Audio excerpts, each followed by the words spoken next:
आज से सिर्फ और कुछ ही हफ्ते, लगता है मोदी सरकार अब बस इतने दिनों का मेहमान है।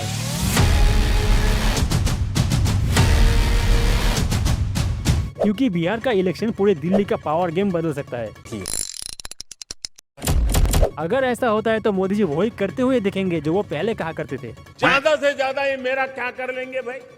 अरे हम तो फकीर आदमी हैं, झोला लेके चल पड़ेंगे जी। तो चलिए इस पॉलिटिकल बैटल को डिटेल में ब्रेक डाउन करते हैं। 2014 से 10 साल तक लगातार मोदी गवर्नमेंट सत्ता में थी और अगला इलेक्शन जीतने के बाद वो फिर से तीसरी बार के लिए प्रधानमंत्री बन जाते हैं।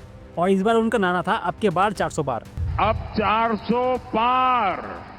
लेकिन बीजेपी को मिलती है सिर्फ 240 सीट और कांग्रेस को मिलती है 99 सीटें, यानी कि किसी को भी फुल मेजोरिटी नहीं मिली थी। अब यहाँ से एक बड़ा सवाल खड़ा होता है कि सरकार कौन बनाएगा, और यही से शुरू होती है एक बड़ी पॉलिटिक्स। छोटी छोटी पार्टियों को बड़े बड़े ऑफर मिलने लगे और ऐसा ही हुआ। पहले नीतीश कुमार बीजेपी में आए अपने 12 सीट लेकर, फिर 16 सीट के साथ चंद्रबाबू नायडू भी बीजेपी में आके जुड़ गए। छोटी पार्टियां भी साथ आई और इन सब सीटों के नंबर जोड़कर टोटल 293 सीट हो गया और तीसरी बार भी Narendra Modi prime minister of India बन गए। मैं नरेंद्र दामोदर दास मोदी। लेकिन यह असल ट्रिक्स है। पहले 2 बार बीजेपी अकेले ही मेजोरिटी लेकर सत्ता में आई थी, पर इस बार सरकार बनी थी कोलैबोरेशन करके। मतलब सरकार बहुत ही रिस्क पर खड़ी थी जो कि कभी भी गिर सकती थी। अब सवाल ये था कि क्या ये रिस्क इतना ही बड़ा है जो गठबंधन के सरकार को गिरा सकती है। तो असल गेम है बिहार। 2025 के नवंबर में बिहार विधानसभा चुनाव होने वाले हैं और इस चुनाव से सेंट्रल गवर्नमेंट का फ्यूचर डिसाइड होने वाला है। बिहार में टोटल 243 सीटें हैं। करंटली अभी यहाँ पर एनडीए की सरकार है। बीजेपी, जेडीयू, एचएम और वीआईपी पार्टीज मिलकर एनडीए के पास टोटल 125 सीट है। मेजोरिटी चाहिए 122 सीट की, यानी कि 4 सीट भी अगर इधर उधर होती है तो सरकार गिर सकती है। तो क्या अभी नीतीश कुमार की कुर्सी खतरे में है? और अगर बिहार की सरकार गिरी तो इसका असर दिल्ली की सरकार पर कैसे पड़ेगा? 2020 में तेजस्वी यादव की पार्टी आरजेडी ने 75 सीटें जीती थी। उनके साथ राहुल गांधी की पार्टी कांग्रेस और कुछ छोटे छोटे पार्टी मिलकर 110 सीट, यानी मेजोरिटी से सिर्फ 12 सीटें दूर। लेकिन 2015 में बीजेपी को बिहार में सिर्फ 53 सीट मिली थी। फिर 2022 आते ही मोदी वेव ने हवा बदल दी और बीजेपी सीधा 74 में पहुंच गई। वही कांग्रेस 27 से गिरकर 19 में आ गई। यानी ये साफ है कि सेंट्रल की हवा बिहार का पासा पलट देती है। अब बड़ा सवाल ये है कि 2024 में कांग्रेस ने अपनी सीट डबल कर ली थी और बीजेपी नीचे आ गई। तो क्या वही ट्रेंड 2025 में बिहार चुनाव में रिपीट होगा? शायद इसी बात का डर नीतीश कुमार को भी है। तभी उन्होंने अचानक से महिलाओं के बैंक खाते में 10,000 रूपए डालने का वादा किया है। महिलाओं के रोजगार के लिए एक नई योजना मुख्यमंत्री महिला रोजगार योजना शुरू की गई, जिसमें हर घर की एक महिला को रोजगार शुरू करने के लिए 10,000 रुपए की राशि दी जा रही है। क्योंकि उनको लग रहा है कि इस बार सीट हाथ से निकल सकती है। पब्लिक को पैसे बांटने के बहाने वो फिर से एक बार चुनाव जीतने की कोशिश कर रहे हैं। लेकिन अगर ये 10,000 रूपए बांटने का प्लान फेल होता है और अगर बिहार में महागठबंधन जीत गया तो क्या होगा? तब नीतीश कुमार तुरंत पलटी मार देंगे और कांग्रेस तेजस्वी के कैंप में चले आएंगे। क्योंकि नीतीश की फर्स्ट प्रायोरिटी है बिहार सीएम की कुर्सी और राहुल गांधी उन्हें फिर से सीएम बना देंगे। अब आप सोच रहे होंगे कि बदले में नीतीश कुमार क्या देंगे? तो नीतीश अपने 12 सीट निकल के कांग्रेस को दे देंगे। वाह क्या सीन है। मोदी सरकार सीधे 293 से घटकर 281 पर। क्या 281 में भी गवर्नमेंट सरवाइव कर सकती है? बिल्कुल कर सकती है, लेकिन यही पे एंट्री होगी चंद्रबाबू नायडू की।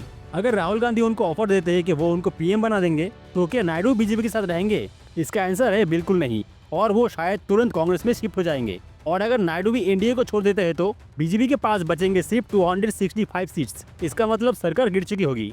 ये तो लेने के देने पड़ गए। इतना ही नहीं, महाराष्ट्र में एकनाथ शिंदे भी कांग्रेस के कैंप में चले आएंगे। क्योंकि बीजेपी ने एकनाथ शिंदे को सीएम की कुर्सी नहीं दी थी, लेकिन कांग्रेस उन्हें महाराष्ट्र का सीएम बना सकती है। उनके पास भी 7 सीट है। और फाइनल इक्वेशन देखिए, अब बीजेपी के पास बचेंगे सिर्फ 258 सीट्स और इंडिया अलायंस क्रॉस कर जाएंगी बीजेपी को, यानी कि पावर शिफ्ट हो जाएगा इंडिया अलायंस के पास। मजा आया। लेकिन मास्टर स्ट्रोक ये है कि पीएम फिर भी राहुल गांधी नहीं बनेंगे। क्या बात कर रहे हैं? एग्जैक्टली आपको याद होगा 1975 से 77 का दौर, जब इंदिरा गांधी ने पूरे देश में इमरजेंसी डिक्लेयर किया था। भाइयों और बहनों, राष्ट्रपति जी ने आपातकाल की घोषणा की है। सारे फंडामेंटल राइट सस्पेंड कर दिए गए थे, मीडिया पर भी सेंसर लगा दिया गया था और ऑपोजिशन के लीडर्स को भी जेल में डाल दिया गया। लिटरली पूरा देश डिक्टेटरशिप फील कर रहा था। तब जनता इतनी नाराज हो चुकी थी कि 1977 के जनरल इलेक्शन में कांग्रेस को हराने के लिए सारे विरोधी पार्टी एकजुट हो गए थे। भारतीय जनसंघ, जो आज बीजेपी है, भारतीय लोक दल, चौधरी चरण सिंह की पार्टी और समाजवादी पार्टी को मिलाकर बनाए थे जनता पार्टी। रिजल्ट क्या था? कांग्रेस जो पहले 350 सीट जीती थी वो गिरकर सिर्फ 154 सीट में आ गई। वही जनता पार्टी मिलकर 295 सीट जीती। और पहली बार देश में कांग्रेस के अलावा कोई और सरकार बनी। प्राइम मिनिस्टर चुने गए मोरारजी देसाई। ईश्वर की शपथ लेता हूँ कि जो विषय संघ के मंत्री के रूप में ऐसा करना अपेक्षित हो। जो पूर्व संघ के मंत्री थे और भारत के पहले नॉन कांग्रेस पीएम बने, लेकिन ये कोलेब्रेशन भी ज्यादा दिन टिक नहीं पाई। 1979 आते आते ही क्रैक देखने लगे थे। लोकदल के लीडर चौधरी चरण सिंह लगातार भारतीय जनसंघ से डिमांड कर रहे थे, हमें और मिनिस्ट्री चाहिए, हमें और ज्यादा पावर चाहिए। लेकिन बीजेपी ने साफ मना कर दिया था और चरण सिंह ने कांग्रेस के साथ डील कर ली थी।